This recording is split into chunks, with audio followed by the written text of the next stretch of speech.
হিন্দু সম্প্রদায়ের সবচেয়ে বড় ধর্মীয় উৎসব শারদীয় দুর্গাপূজার বাকি আর কয়েকদিন। তাই তো পূজা মণ্ডপগুলোতে চলছে শেষ মুহূর্তের প্রস্তুতি। যদিও প্রতিমা তৈরির উপকরণের দাম বৃদ্ধি ও পারিশ্রমিক কম হওয়ায় হতাশ কারিগররা, এরপরও নির্বিঘ্নে পূজা উদযাপনের প্রত্যাশা সবার। প্রতিনিধিদের পাঠানো তথ্য ছবিতে আরও জানাচ্ছেন সোয়েব সাত্তার লিজন। আনন্দময়ীর আগমনী বার্তায় মুখরিত চারদিক, চলছে ক্ষণগণনা। প্রতিমা কারিগররা প্রতিমাতে দিচ্ছেন তুলির আঁচড়। দুর্গা দেবীকে বরণে চারদিকে এখন সাজ রব। বছর ঘুরে দেবী হিমালয়ের কৈলাস থেকে আসছেন মর্তে। নারায়ণগঞ্জে এবছর 222টি মণ্ডপে দুর্গাপূজা হবে, তাই চলছে সাজসজ্জা আর দেবী বরণের প্রস্তুতি। সনাতন ধর্মের মধ্যে বড় উৎসব হইল দুর্গাপূজা। এই পূজার মধ্যে সবাই উল্লাস আনন্দ থাকবে। সামনে পূজা, মা আসতেছে, অনেক ভালোই লাগতেছে। পুজোর দিন সকালবেলা ঘুম থেকে উঠে স্নান টান করে ডিরেক্ট মন্দিরে চলে আসি, তারপর অঞ্জলি দেওয়ার পর এই তো সবাই মহালয়ার মধ্যে মাকে আগমন জানানো হয় যে মা আপনি আসেন স্বর্গ থেকে মর্তে আসেন। ষষ্ঠী থেকে পুজো শুরু হয়, দেন অষ্টমী নবমী আমরা অঞ্জলি দিই, দেন দশমীর দিন হচ্ছে মার যাওয়ার সময়, বিদায়ের সময়। এদিকে নির্বিঘ্নে পূজা উদযাপনে জেলা জুড়ে নেওয়া হয়েছে নানান পদক্ষেপ। জনগণ যদি আমাদের সাথে সম্পৃক্ত থাকে তাইলে আমরা সবচেয়ে বেশি নিরাপদ। সরকারিভাবে পূজা উদযাপনের জন্য প্রতিটি মণ্ডপ ভিত্তিক কমিটি আছে, সেই কমিটিকে আমরা আমাদের সর্বোচ্চ সহায়তা আমরা করব। আমরা ইতিমধ্যে কয়েক স্তরে নিরাপত্তা ব্যবস্থা আমরা গ্রহণ করেছি। এই সব জায়গায় আমাদের পোশাকি পুলিশের সাথে সাথে আমাদের সাদা পোশাকে আমাদের পুলিশ মোতায়েন থাকবে। ময়মনসিংহেও জমে উঠেছে পূজার প্রস্তুতি। 21শে সেপ্টেম্বর মহালয়ার মধ্যে দিয়ে শুরু হবে হিন্দু ধর্মের সবচেয়ে বড় এই ধর্মীয় উৎসব।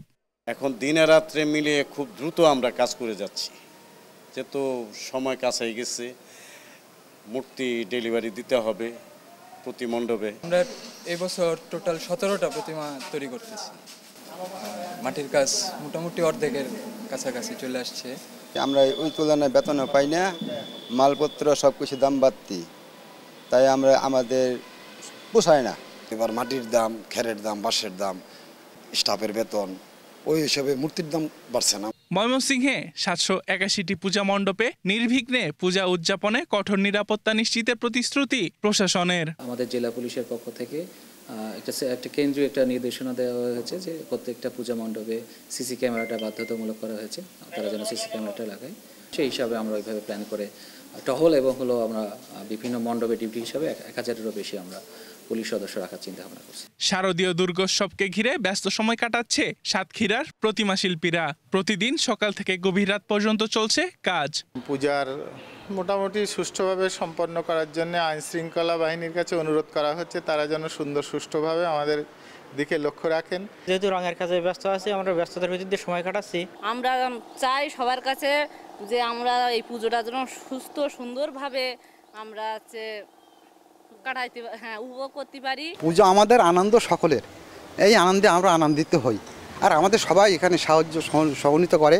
হ্যাঁ, সব পুলিশ প্রশাসক যত কিছু আছে, ডিসিএসপি যা আছে, সকলে আমাদের পক্ষে সমর্থন করে।